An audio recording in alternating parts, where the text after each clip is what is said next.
আজকে আমার মনটা ভীষণ খারাপ। তো মাঝে মধ্যে মনটা যখনই এমন খারাপ হয়ে যায় তখনই একটু বাইর হওয়ার জন্য চিন্তা ভাবনা করে থাকি। তো আজকে বাইর হওয়ার জন্য তেমন কোনো টাকা পয়সা হাতে নেই, মাত্র 60 টাকা আছে। তো ওই 60 টাকায় ব্যাগে নিয়ে নিলাম।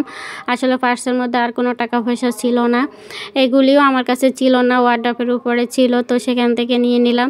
তো যাই হোক, মনটা যখনই এতটা খারাপ হয়ে যায়, যেহেতু বাসায় একা থাকি আর কোনো মানুষ নেই, একটু ঝগড়াঝাটি করার মতো যদি মানুষ থাকতো তাহলে মনে হয় একটু ভালো লাগতো।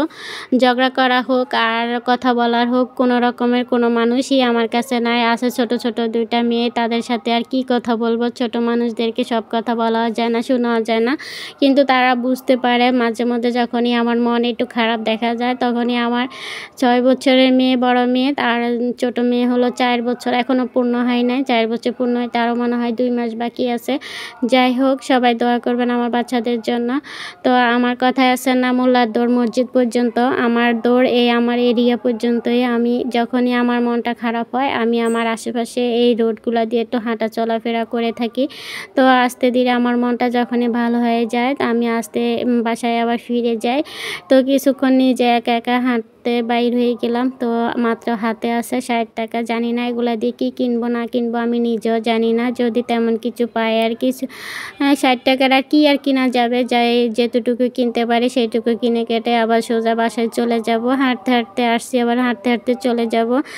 যাই হোক, আমার কিছু করার নাই। আজকে যদি বাসায় আমার কথা বলার মতো কোনো মানুষ থাকতো তাহলে ঠিকই বাসায় বসে তাদের সাথে কথা বলতাম বা যাই হোক যাই শেয়ার করার করতাম, কিন্তু সেরকম যেহেতু অবস্থা নাই তাই একটু বাসা থেকে বেরিয়ে গেলাম। তো একটু বাইর হয়ে ঘোরাঘুরি করব, সেটাই আমার মন ভালো হওয়ার একটা দিক হয়ে যায়।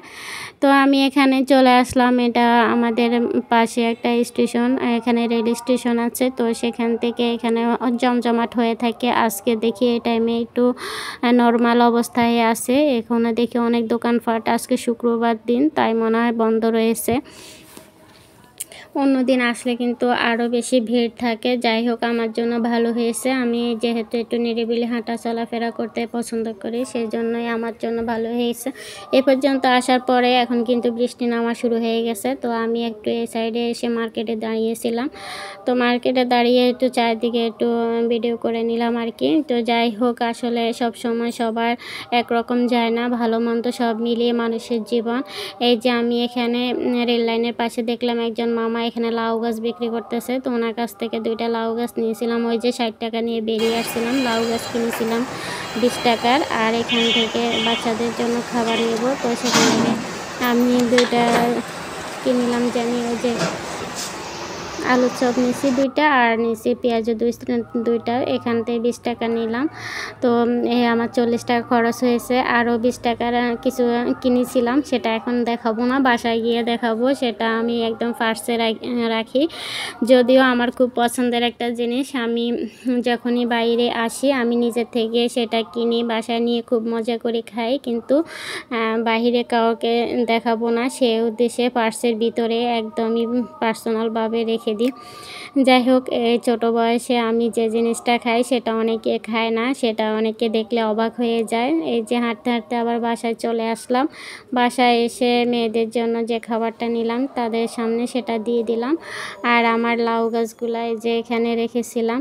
তো এই যে আমার সেই বিশেষ জিনিসটা, সেটা হলো পান। আমি পানটা খুবই পছন্দ করে খাই, কিন্তু এটা আমি পার্সের মধ্যে রাখি, চুপি চুপি কিনি। পার্সে রাখতে হয় আমার, যাতে অন্য কেউ না দেখে। যাই হোক, খাওয়া দাওয়া সেরে ছাদে চলে আসলাম। সন্ধ্যার আগ মুহূর্ত এখন। এই যে আমি এখানে পান গাছ লাগিয়েছিলাম, অনলাইনে অর্ডার করে যশোর থেকে আনিয়েছিলাম, খুব সুন্দর করে লাগিয়েছি। আর এখানে এই যে আমি সেই লাউ গাছগুলো লাগিয়ে দিলাম, যেহেতু আমার মাটি রেডি করা ছিল তাই সাথে সাথে লাগিয়ে দিতে পেরেছি, আলহামদুলিল্লাহ।